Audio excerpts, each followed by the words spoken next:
All right, welcome to another movie review stream. My name is Mark McPherson, film critic for movieswithmark.com.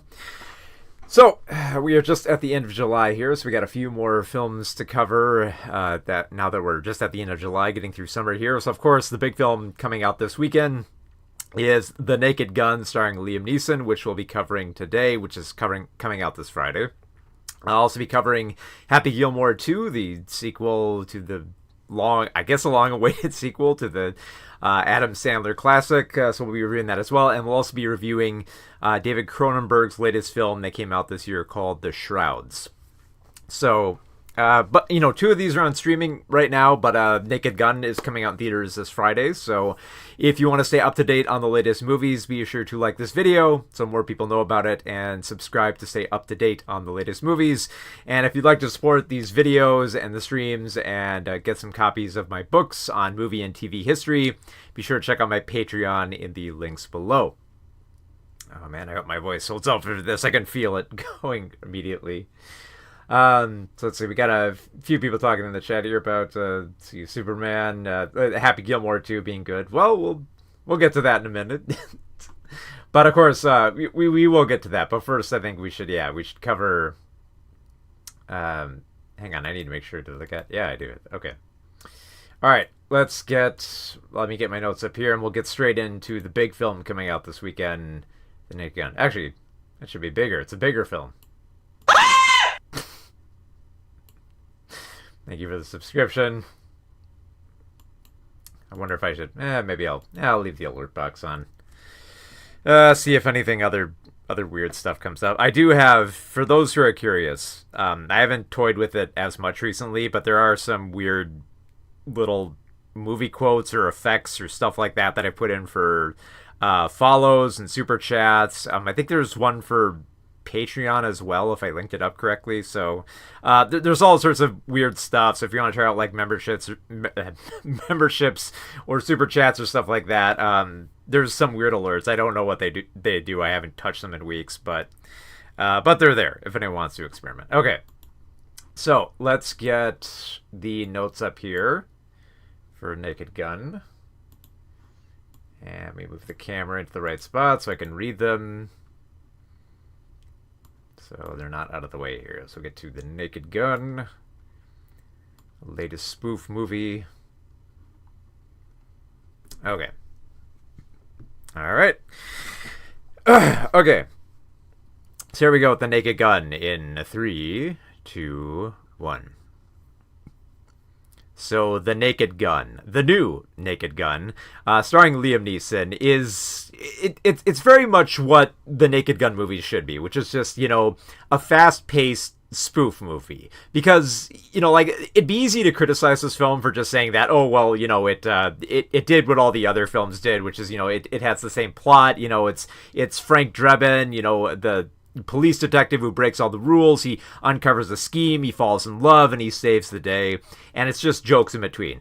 But that's fine, because that was pretty much what all the Naked Gun films were, but it didn't matter because all the jokes were so quick and so fast that it's hard to review those types of films because you're laughing so much. And I guess the best way to review them is to review just how many big laughs you get out of how quick these jokes are, because they're fast. It's wordplay, it's visual jokes, it's absurd dialogue, it's silliness in the background, ridiculous slapstick, all this cartoonish, ridiculous, absurd, just dumb, stupid fun.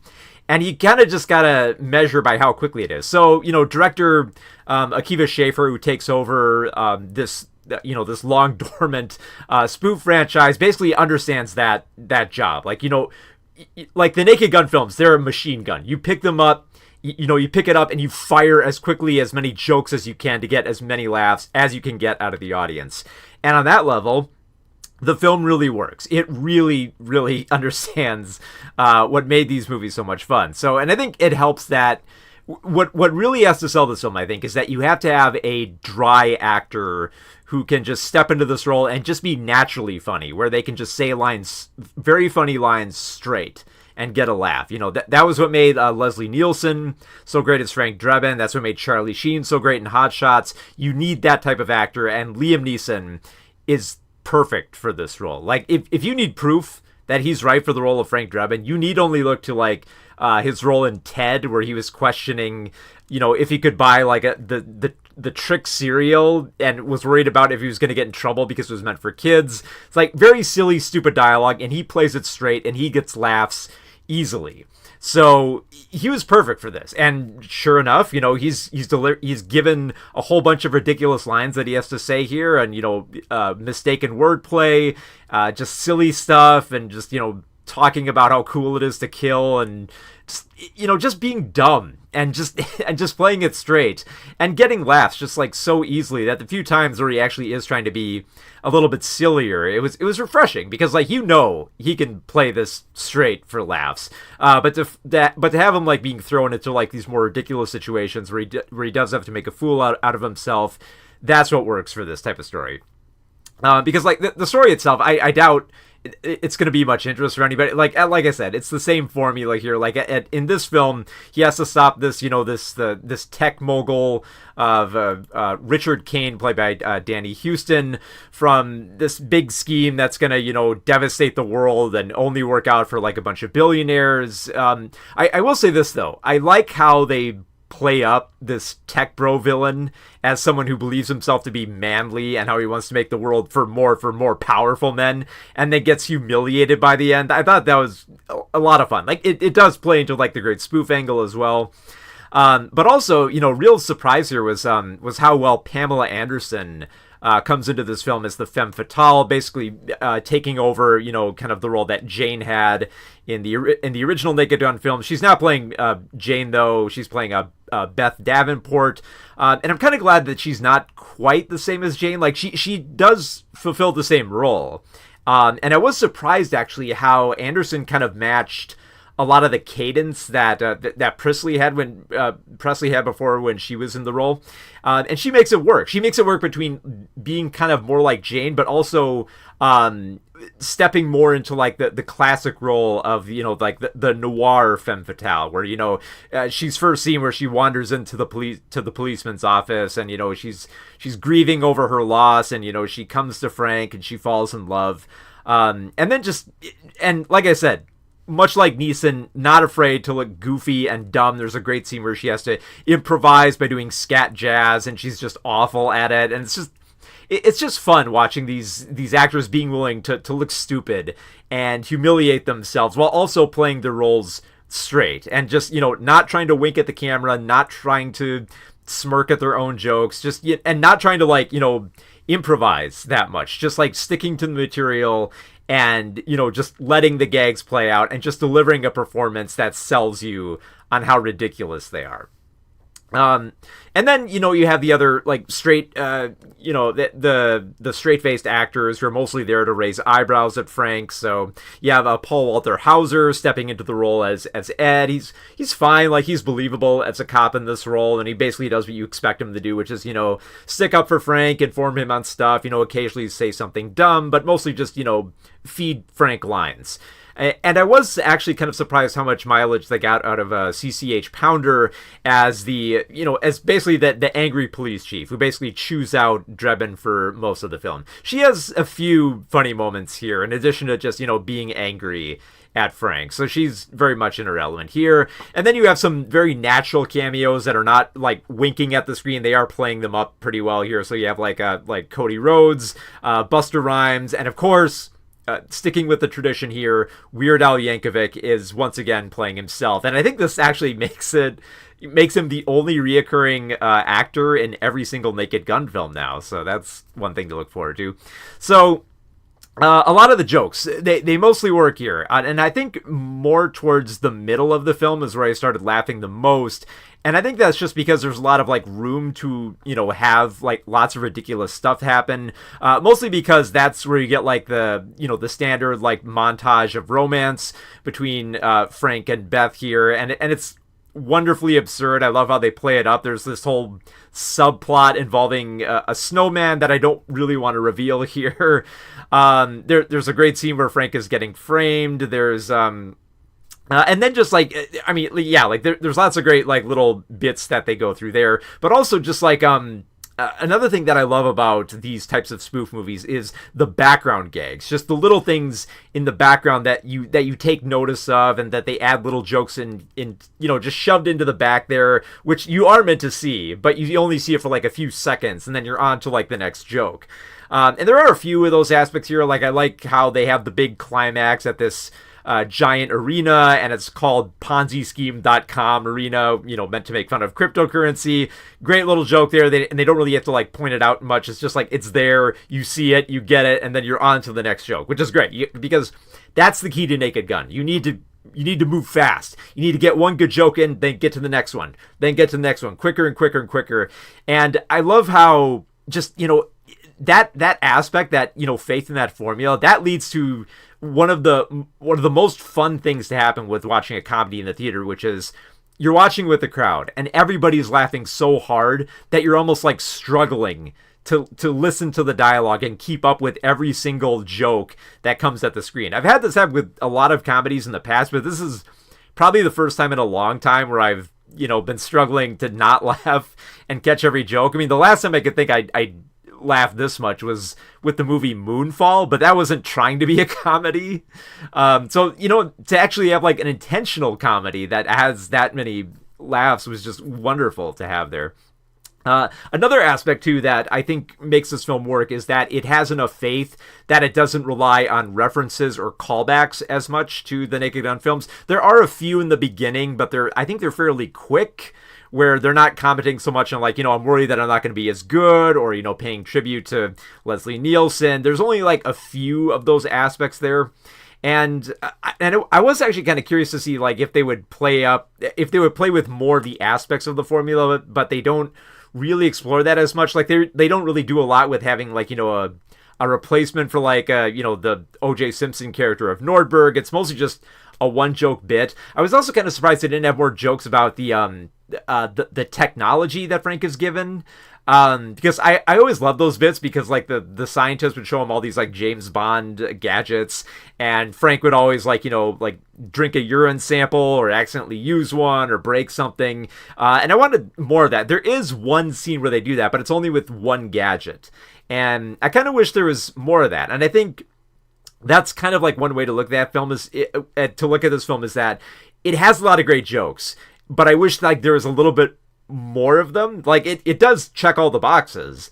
I just wish it spent a little bit more time on some of the jokes that work here. That being said, I do like how there's a subtle nature to how they pay tribute to some aspects of the original film. Like at one point, if you look in the background when I think Frank is entering a club, there's a stuffed beaver, which of course, if you're familiar with the Naked Gun films, that was part of like a very simplistic sex joke in the first film. So it's very briefly shown, and it's not like zoomed in on or winked at. It's just like it's there, and you're just kind of like, oh, okay, nice joke. And it's not reliant on that, because there's other jokes to get to. There's physical comedy, there's Frank mispronouncing words like manslaughter. There's jokes about him pooping himself, not to mention the sex jokes in this. The sex jokes between Frank and Beth here were so wonderful. Like, and it's a lot of the expected type of sex jokes from these type of spoofs. It's just, you've probably seen some of these in the trailers. There's like the weird perspective of heat vision. There's a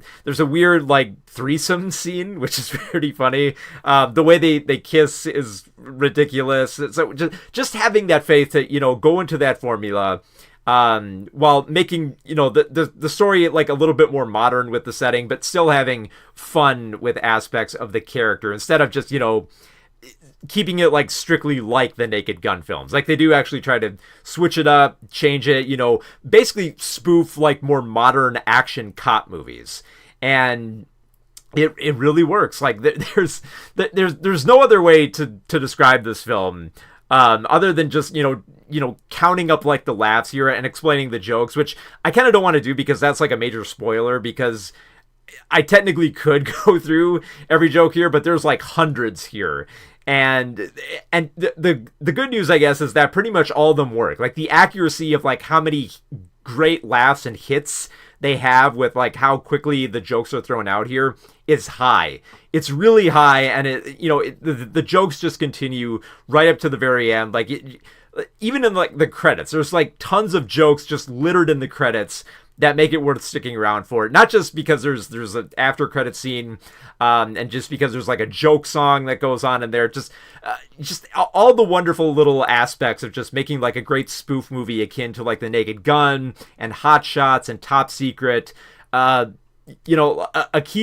he just nails it here. He makes this comedy work, and it doesn't surprise me too much too, because he's worked on stuff like Pop Star, Never Stop, Never Stopping, which is another great spoof movie. So great talent assembled here, and they worked surprisingly well. Like Nisa and I expected to do great, but Pamela Anderson was a bit of a surprise here.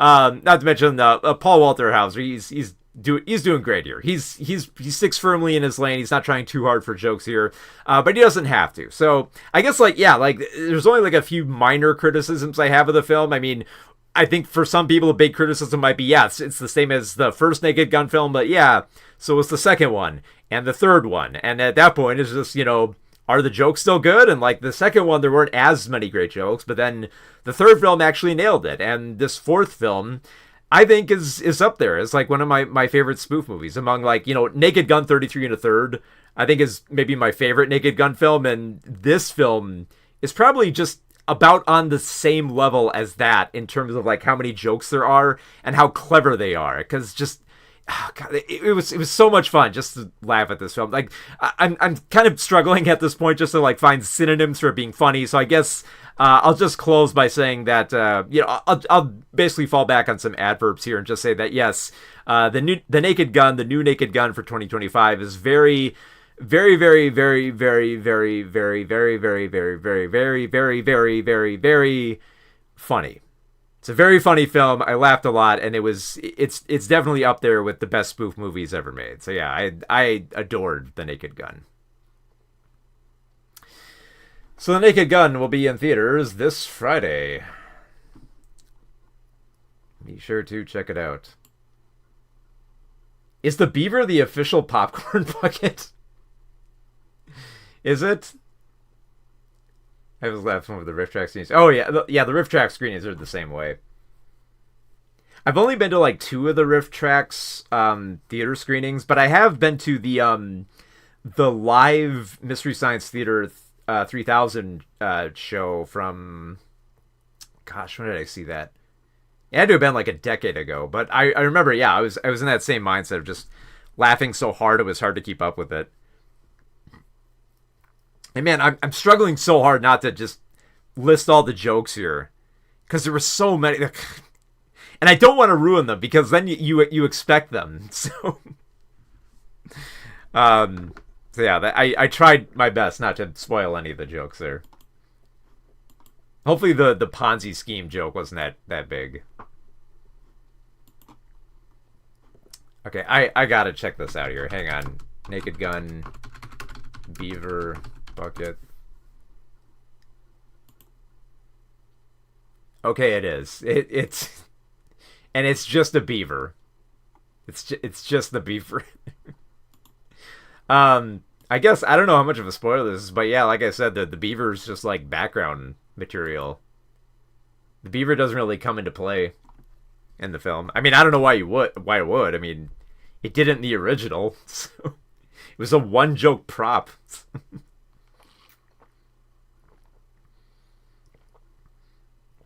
Okay. So, what are we going to get to next? Oh, that's right. Happy Gilmore. All right, let me get my notes up here. Not the weirdest type of bucket they could have done. Like it's a decent reference. I guess you don't want to get I don't know. I kind of would have liked the the police car top with the the cherries. Just so you could film your own little ridiculous thing there. Like the openings of Naked Gun.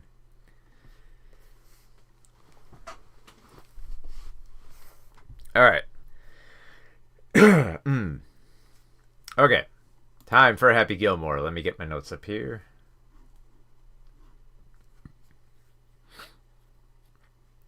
Okay. All right. Here we go. Oh, hang on, I gotta get some more water here.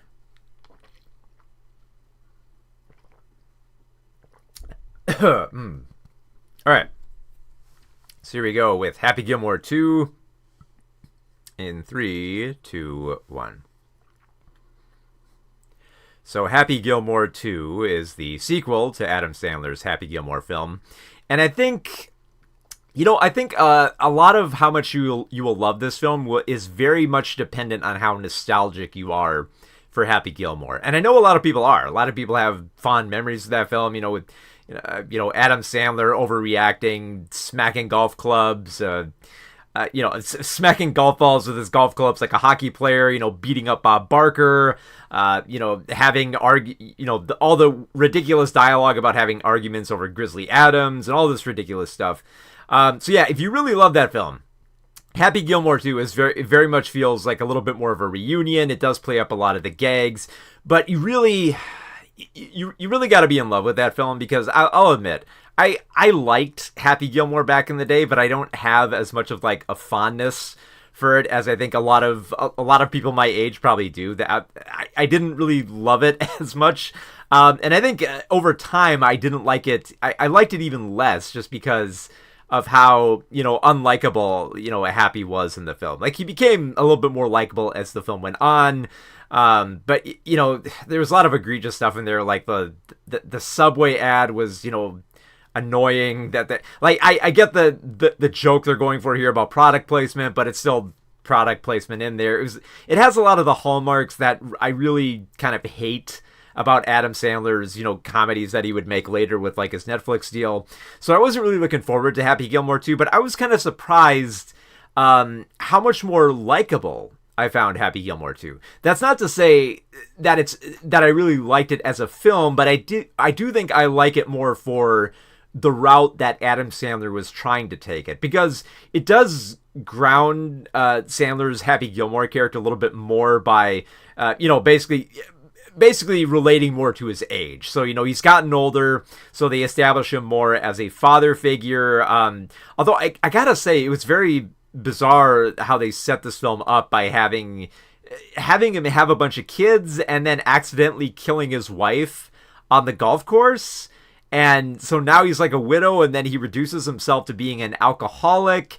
And it's like, this is pretty grim. And I know like you're supposed to like want to champion this character to get out of the hole he's in, but I think, and maybe, I'm expecting too much of this material, but, after coming out of a film like Sorry Baby, which was able to expertly navigate between like the trauma and the comedy of rape, Happy Gilmore 2 just kind of like stumbles to try to like find something funny here. Like, you're supposed to watch this character like fall from grace. He gets out of golf. He doesn't want to go back.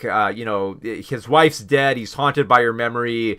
He's reduced himself to drinking. So of course, they play him up so that he's drinking all the time. Like, he's hiding booze everywhere, which is a decent gag. I liked it like the first 4 or 5 times, but the more that it kept going, it's like, if you're trying to make me feel sorry for this character, it's kind of hard when you do all these jokes about where he hides booze everywhere, especially since there's a scene where he relapses later, and you're supposed to like feel like, oh no, he's doing this, but he gets booze out of like the weirdest place. So it's kind of hard. Like, it's so frustrating, because I do want kind of like the film to go this route, to kind of have a more critical eye for Gilmore to kind of, change himself and like become a better person.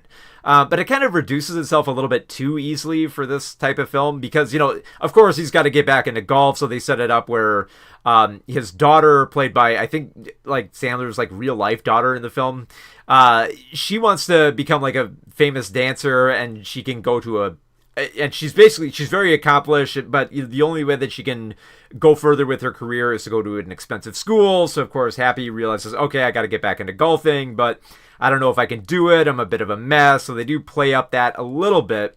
But ultimately, what it ultimately just comes down to is that golf is being threatened by this evil energy drink CEO played by Benny Safdie, who's pretty good in the role. I do think for this type of film, I think he really works as a pretty good villain here. A fairly stock villain for this type of material. Like, he's basically meant to represent, these modern sensibilities and how golf has got to change, because it's the next generation, all that. A fairly predictable character, but Benny does okay in the role. He doesn't try too hard for a laugh, mostly because he's around other characters who are much more accomplished. Like Christopher McDonald returns to the role of Shooter, and I do how they play him up a little bit more as an unhinged, enemy who turns ally here. So he does become a bit more likable as the film goes on. How basically it's the old golfers versus like the next generation of golfers.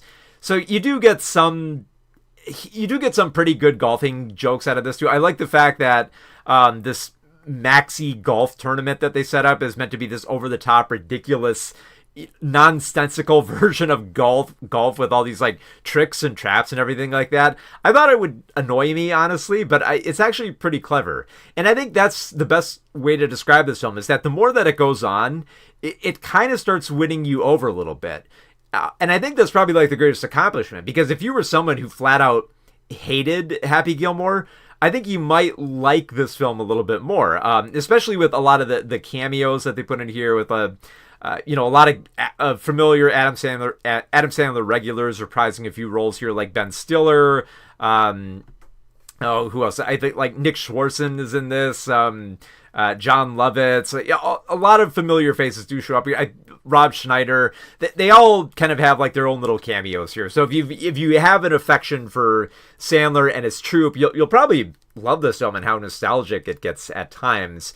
But honestly, that was the one thing that annoyed me most about this film, is that it always felt the need to keep going back to the original. Like, not even like, if they want to establish like a returning character here, they have to like show clips of them from the previous film. Like at one point, the caddy that Happy Gilmore harasses comes back into the film, and he basically wants revenge. But we also have to like get like clips of like, oh yeah, remember him, because it's been a while.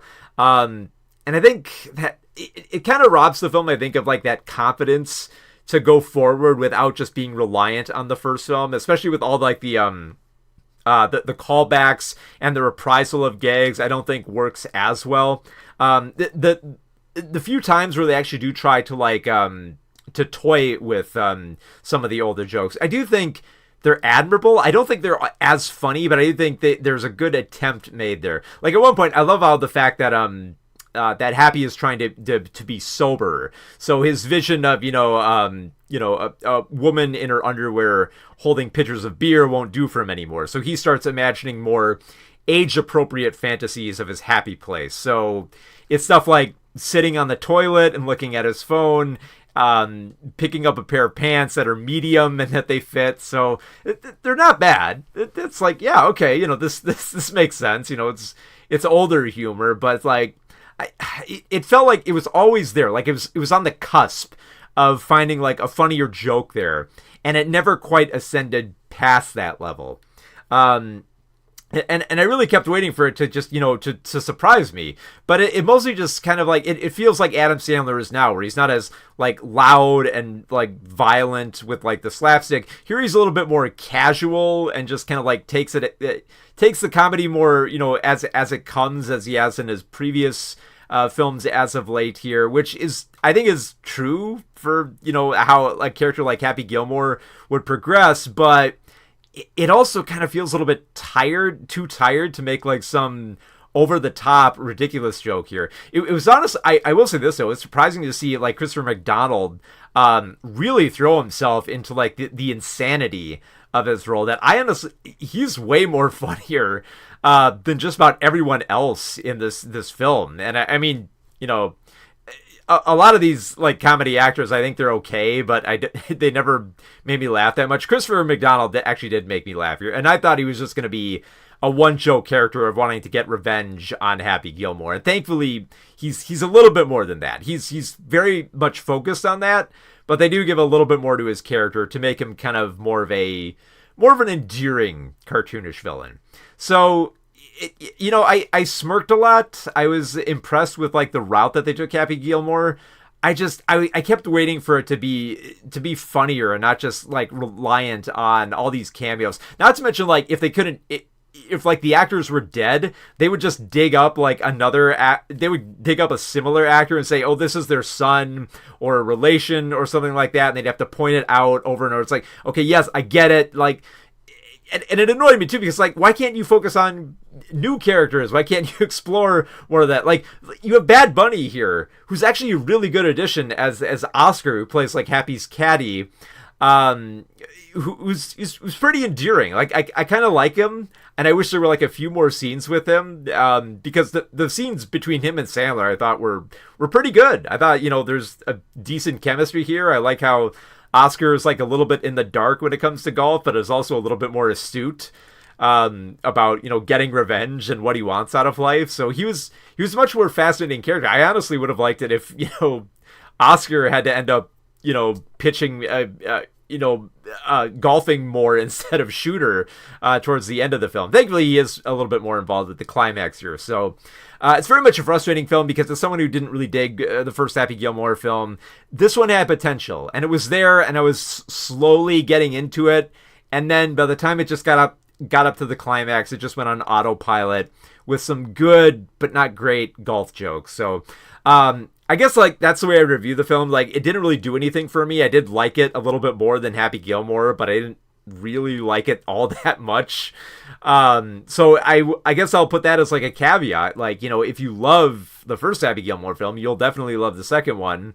And you won't even have to rewatch it, because they keep playing clips from the original film and reminding you who all these characters are. So it's definitely, I will say this, it is one of the better Adam Sandler films of recent, especially for adhering to the formula, where it feels like the troupe involved with this had more fun making this film than it is to watch it.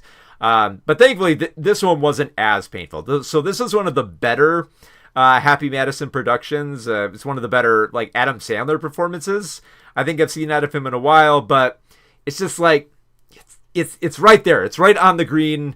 It just it needed like a few more taps to get into that hole, and they just couldn't quite tap it in there for me. So yeah, like Happy Gilmore 2, it tried. It did its best. I smirked here and there. I appreciated the effort. It's just it never quite worked for me. It never really became as funny as I think it could have been. So Happy Gilmore 2, currently playing on Netflix.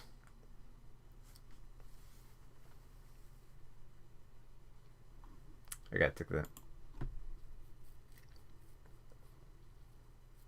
Yeah, like his two real daughters. Well, actually, yeah, like they have like one character established as his daughter and another established as someone who's in AA. So it was bizarre.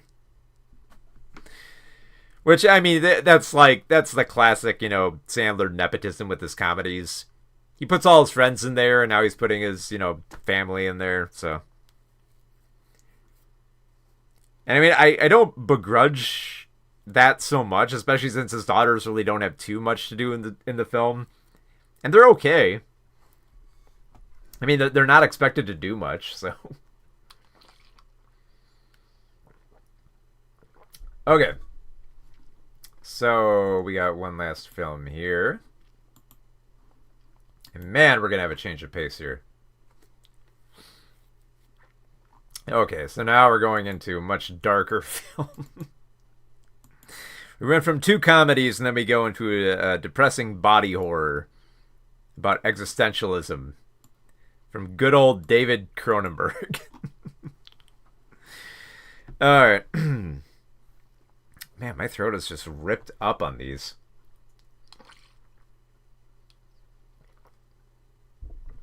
All right. Okay, let's get the notes up here.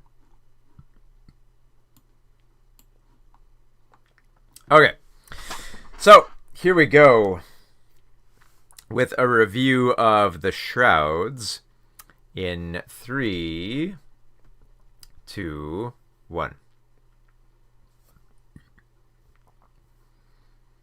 So The Shrouds is the latest film from David Cronenberg, another body horror film, but this one is a lot more interesting, I think, because instead of, like, Cronenberg's other films, which are kind of looking about at basically like looking at like the evolution of the human body. The Shrouds is very much about like, you know, the end of, you know, of the body, because it's very much so like body horror, but it's a lot more focused on grief and trying to deal with death, which I do think, you know, comes from like, you know, this type of film comes from a much more personal place with Cronenberg, who has endured like, you know, the death of his wife. So there's definitely a relatable aspect with how this story is framed around the character of Karsh, played by Vincent Cassel. So the story here is that Karsh runs a graveyard called Gravetech, which specializes in this very morbid technology about, you know, about basically like, you know, essentially having a webcam inside the coffin. There's a camera inside the coffin, and it can, you know, generate these 3D views to kind of look around the body. Well, we got a super chat here. Let's see what it says. Love your channel. What's your favorite Nolan film? Caught me off guard a little bit. Favorite Nolan film? Kind of a tie between Interstellar and Oppenheimer. I've kind of grown more to love Oppenheimer, but Interstellar was up there. I think, yeah, it's pretty Interstellar and Oppenheimer. All right. So where was I? All right. Also, thank you for the super chat. I am to Flycam. All right, where is it? Oh yeah. So the story of this film is Karsh, played by Vincent Cassel, runs Gravetech, which is this graveyard where they have webcams inside all the coffins, so you can get these 3D, you know, HD views of the decaying body. And for Karsh, he doesn't quite see how morbid this is, because he's mostly focused on constantly looking at the corpse of his dead wife Becca, who's played in the film in Visions by Diane Kruger.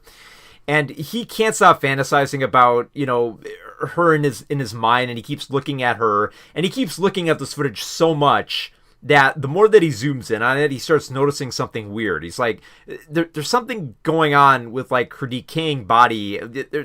There's these little things on there which I don't think they were there before. So he starts getting a little bit more paranoid, and he becomes even more paranoid when there are people who start, you know, busting up his technology, and they invade his graveyard, and they start digging up bodies and breaking headstones. And he's like, well, who could have done this? And then there's, you know, his systems, which monitor all the dead bodies, is now being hacked. So he's just wondering who could be behind this and who's doing this. And at the same time, you know, he just hasn't gotten over Becca. He's just, you know, he sees her everywhere, especially since, like, you know, her sister Terry looks exactly like her, because she's also played by Diane Kruger. But also he has an AI assistant called Honey, who also has her voice and acts like her. So, you know, Karsh is just haunted by his dead wife. He can't get him out of his mind. Even when he starts, like, you know, sleeping around with his new business partner, Sumin Sabo, played by Sandrine Holt. You would think, like, okay, you know, he's found a new lover in his life, he can move on, but he can't. He's still having these morbid visions of, you know, he keeps coming back to, like, this naked version of his wife who's just, like, decaying. Like, you know, he's imagining, you know, the situations where she had cancer and she was basically losing her body. Like, she would lose a breast, or she would lose an arm or a rib, and she would just keep decaying more and more, and he just can't get that vision out of his mind. So he's just trying to deal with this as best he can, while also trying to uncover what he thinks is a hacker plot between either the Chinese or the Russians, or the Chinese and the Russians.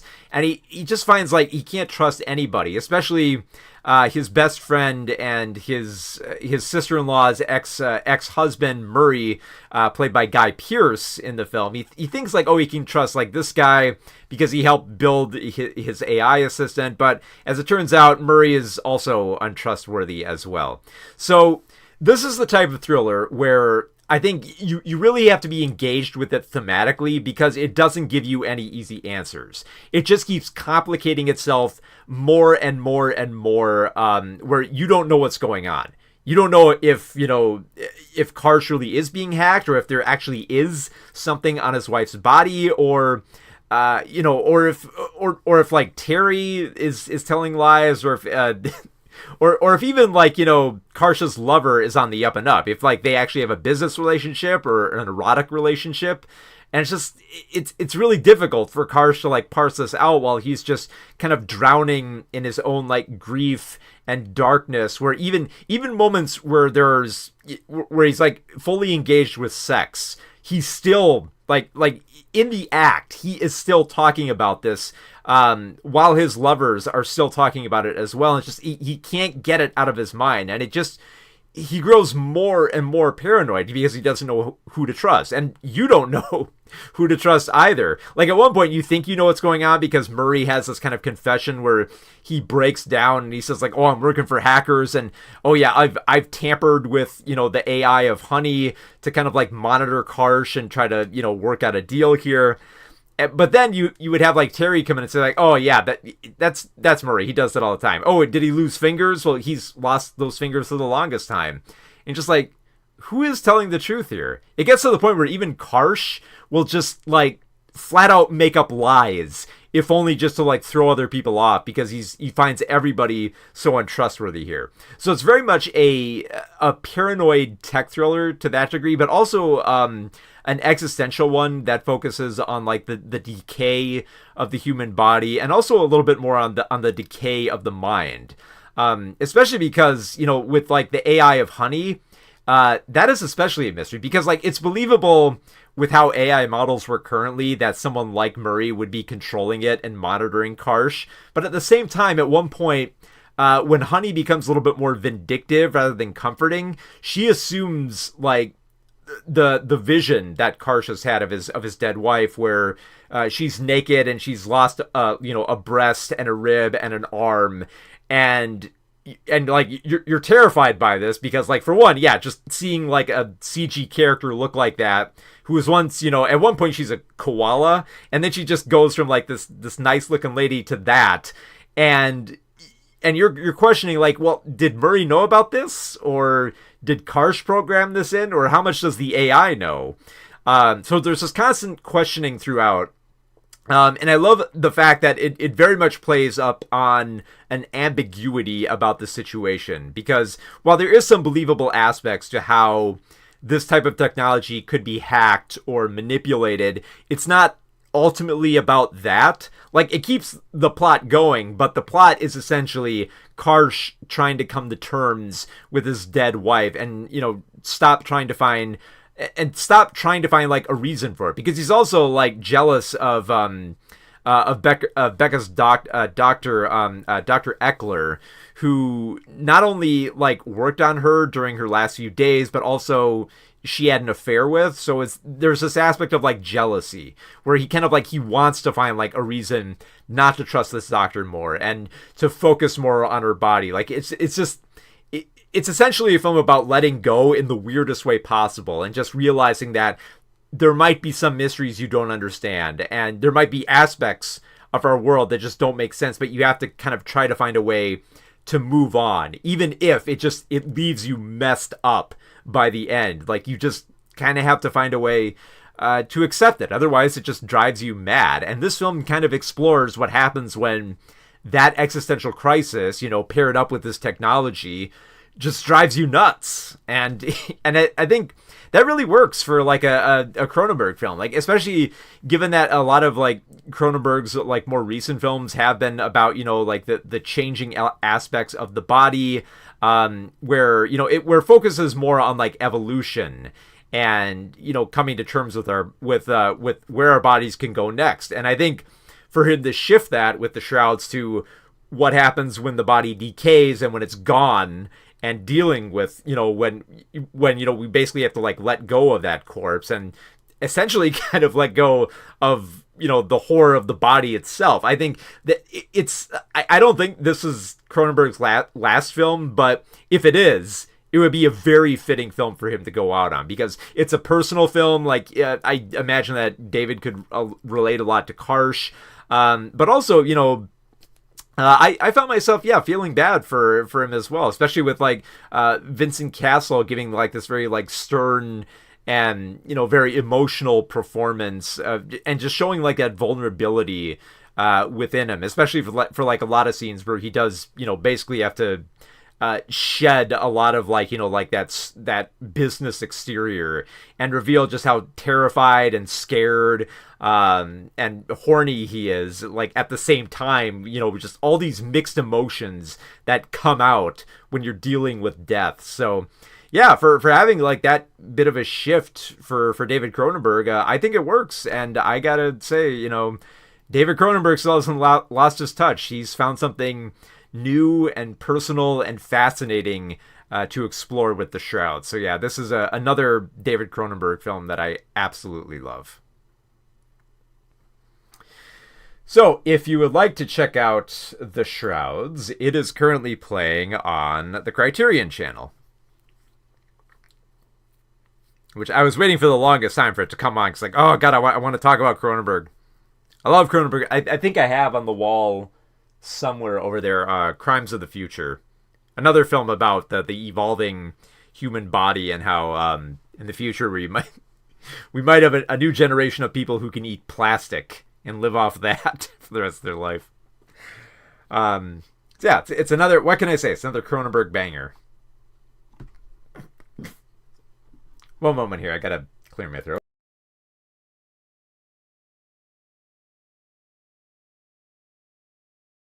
All right, there. You didn't have to see that.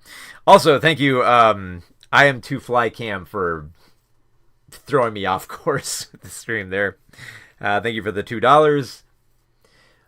Okay, so what was I gonna do here? Oh yeah, we've got to cover all the films that we reviewed today. All right, so here's a recap of the films we reviewed on today's stream. We reviewed The Naked Gun, the new Naked Gun for 2025, starring I was going to say Leslie Nielsen, but it's Liam Neeson, and I knew I'd probably screwed up at some point. Liam Neeson, very funny film, sticks to the spoof formula, mile a minute with the jokes, and most of them are bangers, so another great spoof film. It's definitely up there as one of my favorite Naked Gun films. Go see it in the theater with the crowd, laugh along if you can.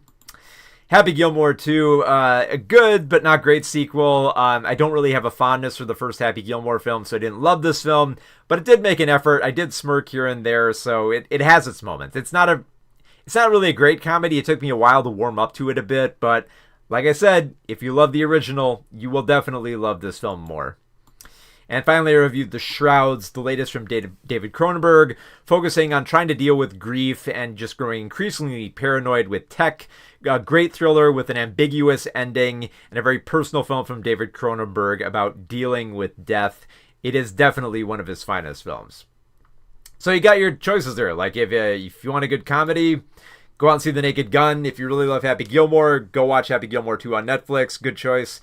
And if you just want a weird film, watch The Shrouds on the Criterion channel. All right, so what have we got coming up in the next few weeks here? God, actually, we've got a little bit of a hodgepodge, because now we're going to be in August. What do we have coming up in August?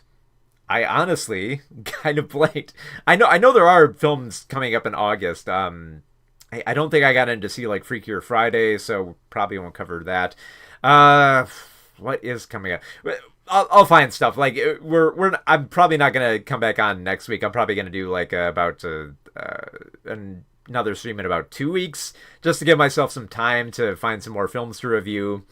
But I'll find something in between there. For those of you who are wondering about the video essays, I did mention that I was gonna do one on Asmongold.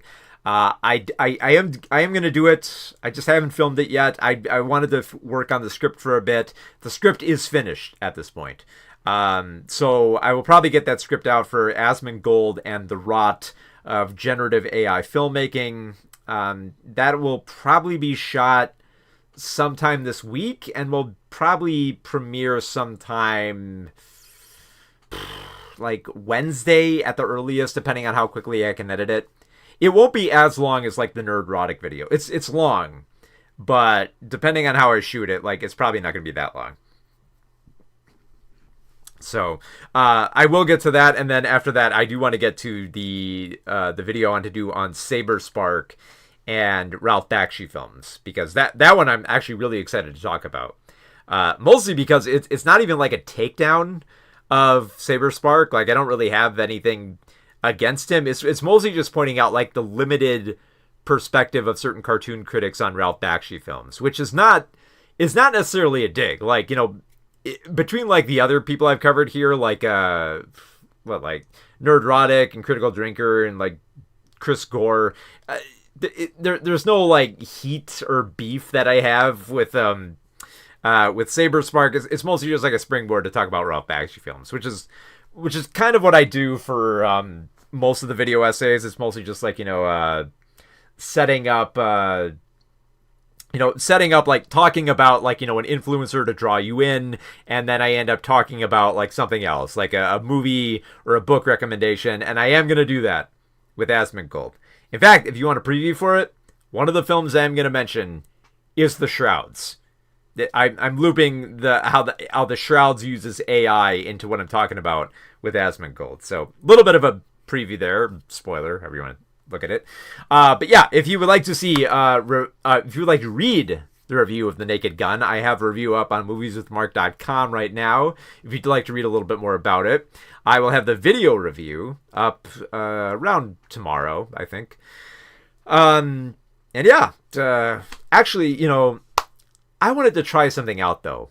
Instead of ending the stream here, I wanted to experiment a little bit, because like I said, I've been trying out some new stuff. I've been trying out some thumbnails. I've been trying out different types of video essays, and you know they've been pretty like successful here. Like I expected the Critical Drinker one to work fine, but I wanted to see what would happen if we tried a segment that I haven't done in a while, which is movies based on video games.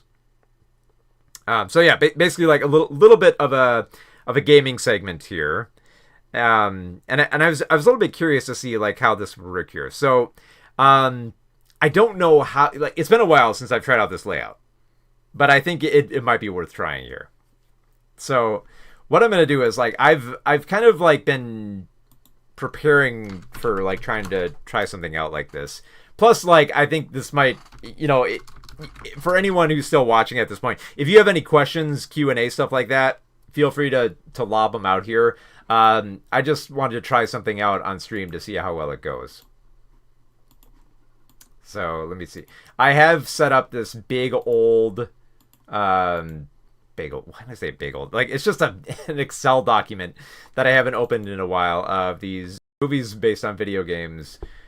Which I thought were these are all like free on like the what's it like the Internet Archive. So I thought it'd be fun to just like bring these up here just to reveal how weird and ridiculous they are.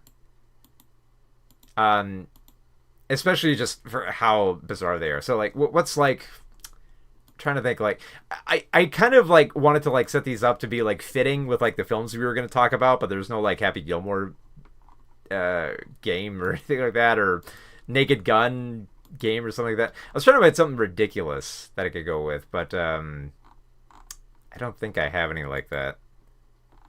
Let me see what we got here.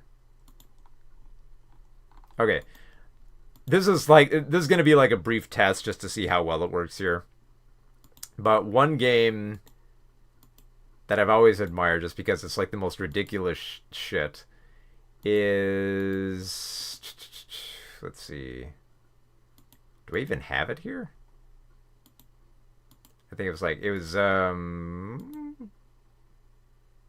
a really dumb Batman game. You might know this. Oh, God, I'm trying to find this one.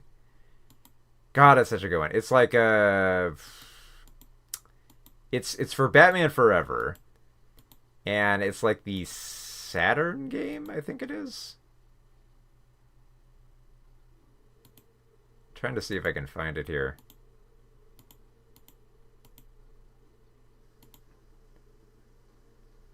It's not the PlayStation one, I think.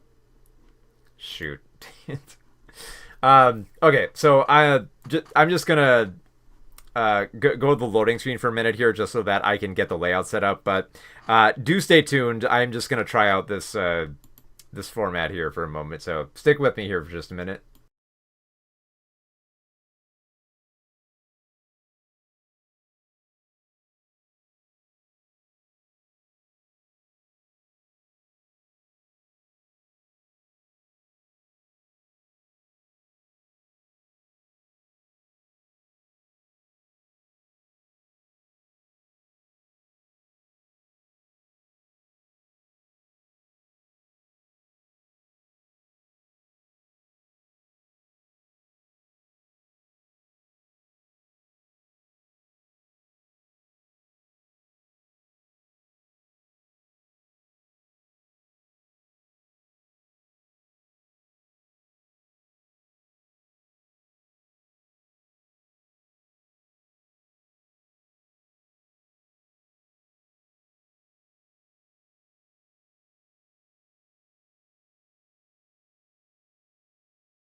Okay, I think I've got it set up here. Oh, hey, Linear. Looking forward to the next Mortal Kombat film. Yeah, it actually looks. I'm surprised. It actually looks really good.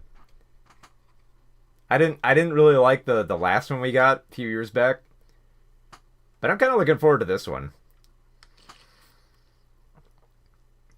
Mostly since I think it'll be like a little bit more character focused. Okay, so let's see if I can get everything set up here correctly.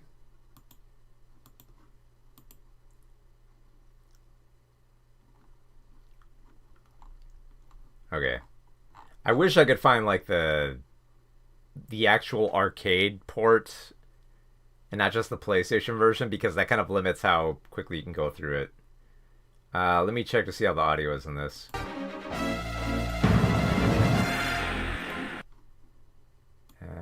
It's a little loud. Alright. Okay, let's see if I got a good view of it.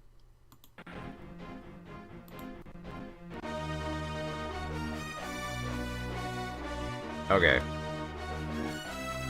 It is a bit loud, though. On my end, at least. I'm sure it sounds fine like that. Okay. So, this is probably the most ridiculous fucking game I've ever seen. This is Batman Forever for the PlayStation. It was also in an arcade port, which I actually prefer, but like the PlayStation 1 version is just ridiculous, just because it, you know, I have to imagine like they made this game like while the film was in production and just didn't know what to do with it. So they put in like all the most like ridiculous shit. And you'll see what I mean if I... What was the... There we go. Sorry, I was just trying to remember the buttons here. It's a little odd with the setup here. Okay. So at first, like, it seems pretty normal, like, right? So it's got we got Batman, we got like some audio clips, we've got a odd little music going here. That's reflective of the film, right? But here's where stuff gets weird. So the game is a beat 'em up, but it's really fast paced. Like, look how quickly this happens. Like, Batman just slides over the screen, and it's so chaotic in that there's just too much crap going on at once in the screen here.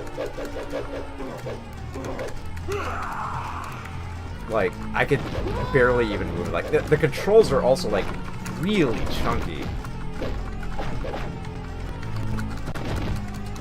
Like, I'm struggling to, like, make these power-ups work here. But it's just, it is a ridiculous beat-em-up. Which is, like, something I love about this game, and despise about it, because, like, it is nearly unplayable with how much is going on here. Not to mention the quality of the graphics as well. But the fact that it's just ridiculous. Not to mention, like, the power-ups, too. Like, you go little... I'll see if I can get it at one point, but at one point, you can actually, like, go... Was it, like, Super Saiyan, I think? Here we go. So, it's just a goddamn ridiculous game. So, while we're going through this kind of, like, mindless beat-em-up, I'll go through, like, you did mention, like, the new Mortal Kombat film with Johnny Cage. Man, that takes you out really quick, doesn't it? You mentioned the... Boy, it's just Robin now. Alright. So, yeah, you mentioned, Johnny Cage Mortal Kombat film. Like, it was, like, Carl Urban in the role. It's good, you know. I think it has potential. I think it could still fail. Like, I didn't really like the, what was it, that Johnny Cage animated film they had out a few years back. It's not bad, but it's definitely better than, like, the other Mortal Kombat films, which I just found atrocious. There we go. Super Saiyan Robin there. But it has potential. So, you know, the great films have been a little sparse this year, but I mean, you know, they usually don't expect, like, much better films until later in the year. But we are getting a lot much better films that are coming out this year. Like, what was it?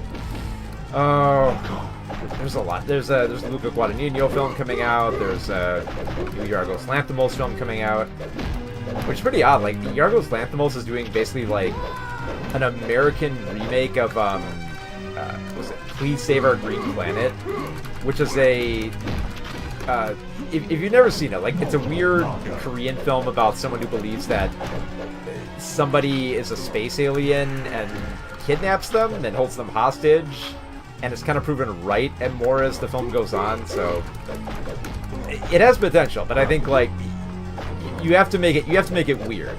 And Lanthimos, I think, because, like, he already makes very fucked up and weird films, can make that work. So I'm extra excited about that one. What are some other? We have, like, After the Hunt, I'm looking forward to. Oh, I'm especially looking forward to, was it the Netflix films? Why is that? Oh, you gotta go in there. The Netflix films they got coming out this year.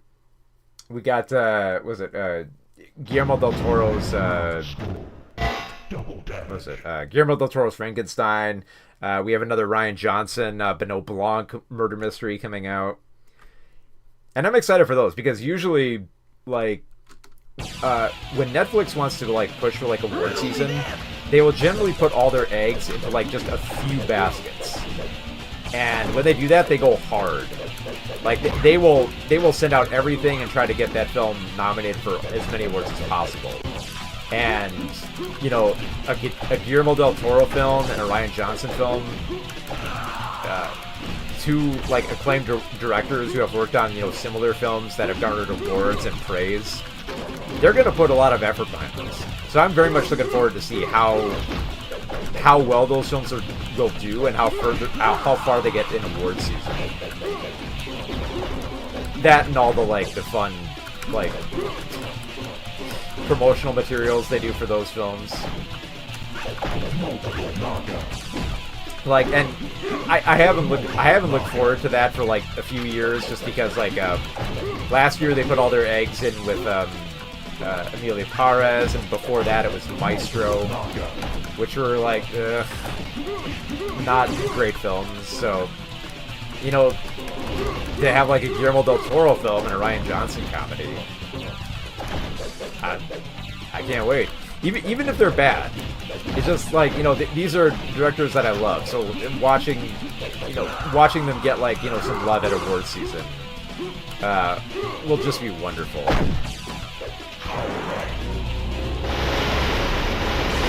But, like, Sinners is great. I mean, like, Sinners is, like, the clear winner of the year so far. But like I said, you know, it's early. not to leave out Sinners, though. I think Sinners has a really good shot at, like, award season, you know? Speaking of Carvel Urban, did you hear they're moving ahead with the Dredd series? I did, yeah. I mean, better late than never. But, you know, the great thing about Dredd, though, is that that's a role that he could, you know, age himself into. You know, having, like, a much older Judge Dredd with Carl Urban right now, I think that actually works. I think I mean, yeah, like, it's been, like, over a decade since we had his version of Dredd. But returning to him, I think, would be great. He could be gruffer. I think it could work. Not to mention, like, you know, there's more to explore with, like, you know, Mega City and stuff like Mega City 1 and stuff like that you could do within a TV series as opposed to a movie. So it's, yeah, it worked. I'm looking forward to it. Nice to know that Carl Urban has something to work on after The Boys ends soon. So also, I am just, like, mashing buttons on this and somehow getting through this. But, like I said, you screw up once and, like, you're dead just because... These controls are so fucking chunky. But yeah, like you said, Linear, Sinners is definitely one of the best of the year. Without question. Also, thank you so much for the, was that a follow, I think? I'm pretty sure that was the follow noise.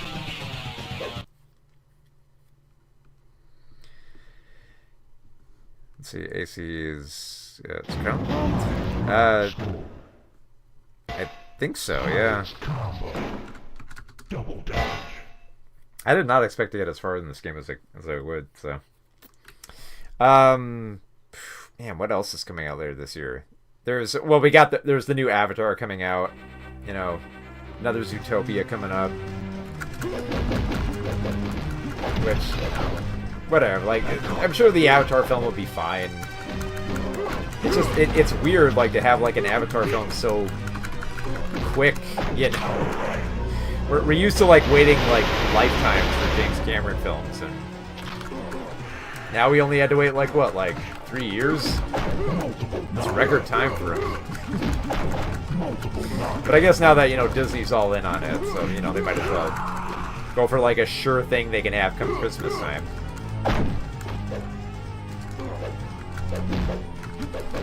Because, let's face it, it's probably going to dominate come Christmas.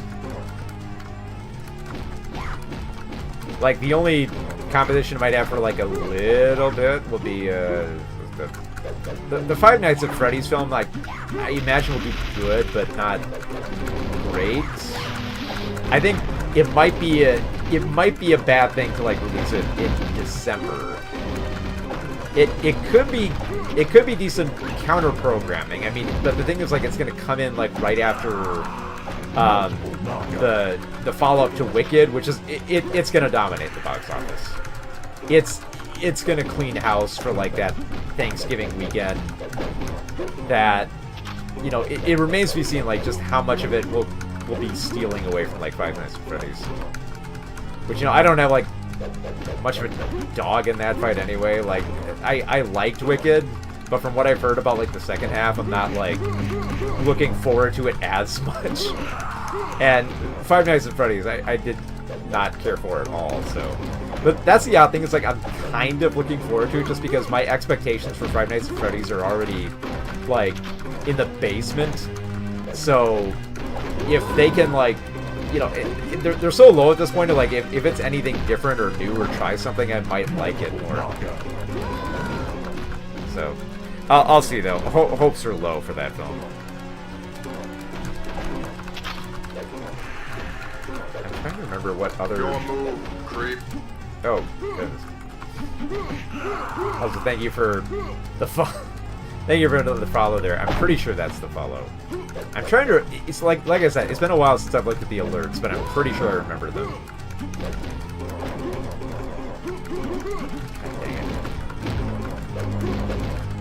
dang So yeah, I'm trying to think what was the other better films. Like Sinners was like the easy one, but then like you start asking the others, you kind of have to like search around. Like Shrouds, I think is probably one of my favorites too this year.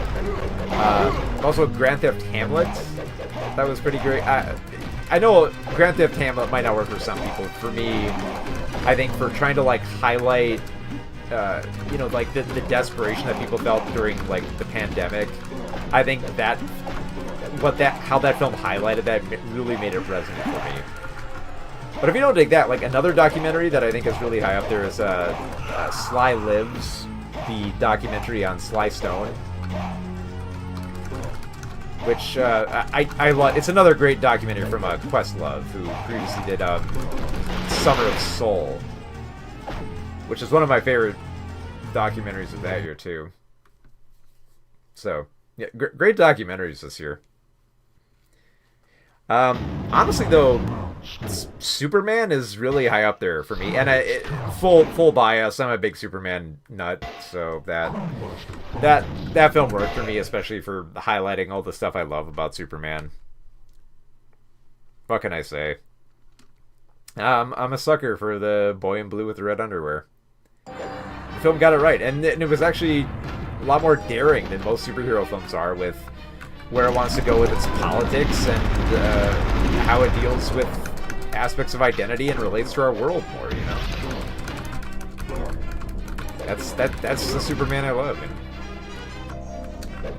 I'm sure people have seen my review of Fantastic Four is good as well. It's good. I don't love it as much as Superman, but like I said, my bias. Never been a huge Fantastic Four guy.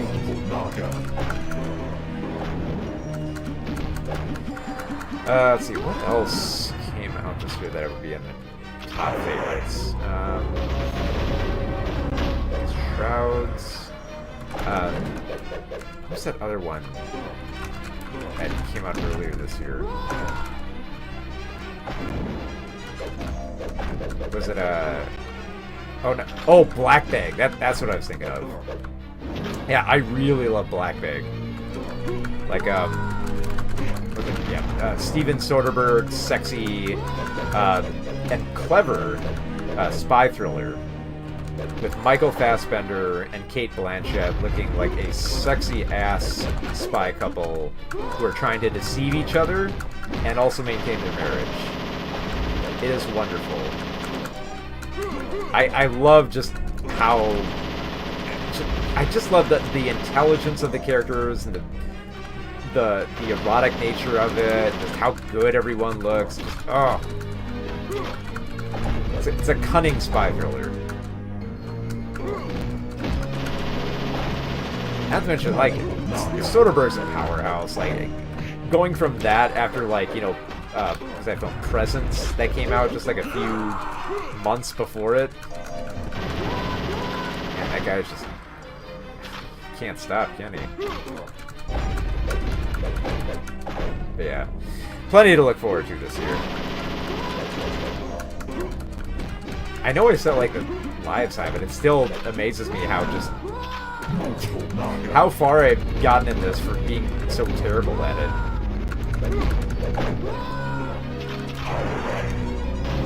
It's just like the game is real. Like I said, like you're sliding around, so it seems like you're at ease. But the response of like the kicks is just it's chunky. It is so damn chunky.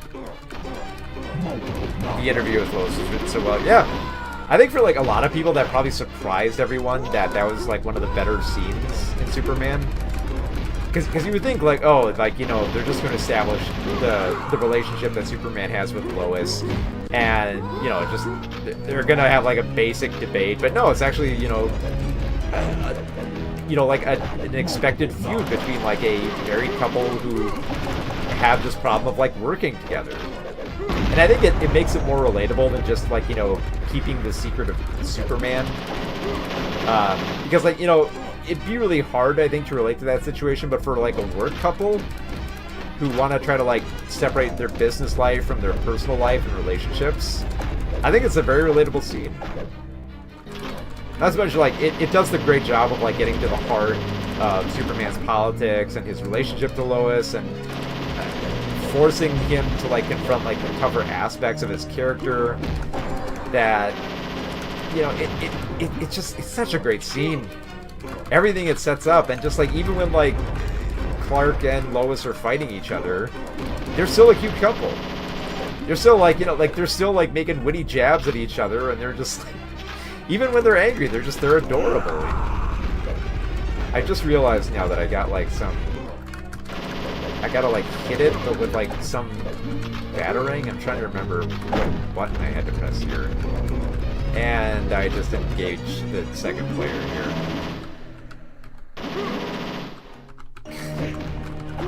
This is what happens when I don't check the buttons here. Was it this, or... Well, I've already broken it anyway, so... But yeah, that was Batman Forever for the PlayStation. That's always a fun game I love to bring up, just because I still can't believe that game got made and how ridiculous it looks. But yeah, that was just a little games based on movie segment I wanted to try out, see how well that worked. I think it worked okay. I'll have to check back on the preview there, but it went really well. Before I tied my tongue there. Okay, so if you'd like to stay up to date on the latest films, you can like this video to let everyone know about the Naked Gun, and also subscribe to keep up to date on the latest movies, because we're more than halfway through the year. We got award season coming up, and I will have plenty of award screeners to get through to keep you up to date on the latest movies, so stay tuned to that. Be sure to join my Patreon as well, where I am making movies on not making movies, I'm making books on the history of movies and television, and if you support me through there, you can get some of my books at a reduced price. So like if you pay like the top tier there, you'll get one of my free books at a reduced cost based on how much you pay for the subscription anyway. So I'd like to take this time to thank the supporters that I have on Patreon right now. We have what do we have here? We have totally, let me check the names here. Sorry, I'm trying to read through. So we have Totally Fries, Billy Goat Gruff, 3D Rarium, Tanya, of course, who's in the chat. Thank you so much for your support. Shader. And then we have Brett Walton, and of course Viceroy Scorn, who's always here. Thank you guys so much for your support, and thank you to I am 2FlyCam for the $2 super chat. So yeah, I'll be back in 2 weeks with whatever we're gonna cover for the rest of August. I know there's a few things coming up. I think we got Toxic Avenger coming up. I'll have to see if we can get a screener of that. We'll definitely cover that at some point. We're gonna have to find something to cover, because once we get to the end of August, that's like a dead zone for movies. That's like no one wants to release a movie come the end of August, just because that's a historically terrible weekend. But we'll find something. We'll find something as we get into award season here, so you're going to want to stick around for all that. So thank you to everyone who showed up here. Thank you for everyone who chatted, supported on Patreon, followed along here. Stay tuned. I am working on the Asmongold video and the Saber Spark video. Those are both coming up. The review of Naked Gun will be on the channel tomorrow, and I'll catch you all next time. So go watch a good film. Go see Naked Gun in the theaters. Go watch the Shrouds in the Criterion channel. All good stuff. So until next time, see you later.